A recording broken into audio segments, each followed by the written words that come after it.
Good morning. सो आज की class के लिए हमारे पास एक क्वेश्चन है आर.एस. अग्रवाल क्लास 10 से chapter 4 quadratic equations example number 19। तो क्वेश्चन क्या कहता है, यहाँ पे हम लोगों को x का वैल्यू निकालना है, ठीक है। और साथ साथ में एक कंडीशन भी दिया हुआ है कि अगर आपका आंसर -3 और 1/2 आ रहा है तो आपका आंसर गलत है, आप दूसरा आंसर निकालो दूसरे मेथड से।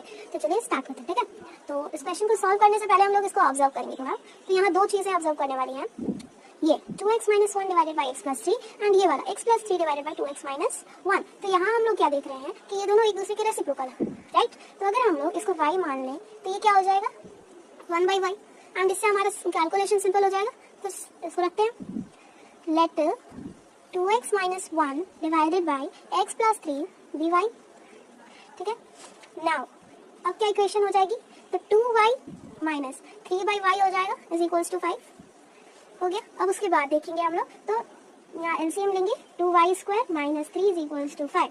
अब इस 5 को वहाँ बाहर ले जाएंगे, 2y² - 3 is equals to 5y।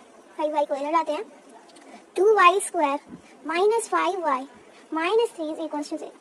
अब यहाँ से तो सिंपल है, इतने बड़े स्टेटमेंट को हम लोगों ने इतना सा कर दिया। अब यहाँ पर हम लोगों को क्या करना है, तो सिर्फ यहाँ पर मिड टर्म स्प्लिटिंग करना। मिड टर्म स्प्लिटिंग का रूल क्या कहता है कि लीडिंग कोएफिशिएंट और जो कांस्टेंट है उन दोनों को आप क्या कीजिए, तो उन दोनों को आप मल्टीप्लाई कीजिए। क्या कीजिए, मल्टीप्लाई कीजिए, और जो आएगा उसका आप फैक्टर्स ऐसा निकालिए कि जिसे जोड़कर प्लस कर या फिर माइनस करके बीच वाला वैल्यू है, ठीक है। तो इसका फैक्टर्स हम लोग 6 और 1 लेते हैं, ठीक है। ऐसे हिट एंड ट्रायल करते हैं, ठीक है। 2y² - 6y + y is -3 is equals to 0। अब हम लोग अगर इसको कॉमन लें, 2y यहाँ से कॉमन जाएगा एंड यहाँ से कॉमन निकलेगा y - 3। यहाँ पर 1 कॉमन लेंगे, y - 3 इज इक्वल्स टू 0। अब y - 3 into 2y + 1 is equals to 0। यहाँ पर y - 3 को अगर हम लोगों ने 0 बनाया तो y हमारा क्या आ जाएगा, 3 आ जाएगा।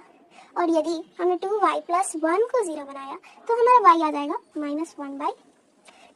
ये आंसर नहीं है, ये अभी इसका कंप्लीट आंसर नहीं है, क्योंकि इसके सॉल्यूशन के लिए हमें x का वैल्यू निकालना है, y का नहीं। तो x का वैल्यू निकालने के लिए हम लोग को y की जरूरत थी, क्योंकि हम लोगों ने माना था। अब हम लोग क्या करेंगे, इस इक्वेशन 1 अगर माने तो अब हम लोग इसका वैल्यू, इन दोनों का वैल्यू रख सकते हैं ना। तो अगर हम लोग रखें वैल्यू इन 1, तो अगर वैल्यू में रखेंगे तो हमारे पास आएगा 2x - 1 divided by x + 3 is equals to 3। 2x - 1 is equals to 3x + 9, ठीक है। And then 2x - 3x is equals to 9 + 1, that is -x is equals to 10। So x is equals to -10। एक x का value आ गया, ये एक x का value क्या है, क्योंकि दूसरा y हम लोगों ने पुट नहीं किया। अब हम लोग दूसरे y को पुट करते हैं, तो दूसरे y को पुट करते हैं, फिर से हम लोग यहाँ पर वैल्यू रखेंगे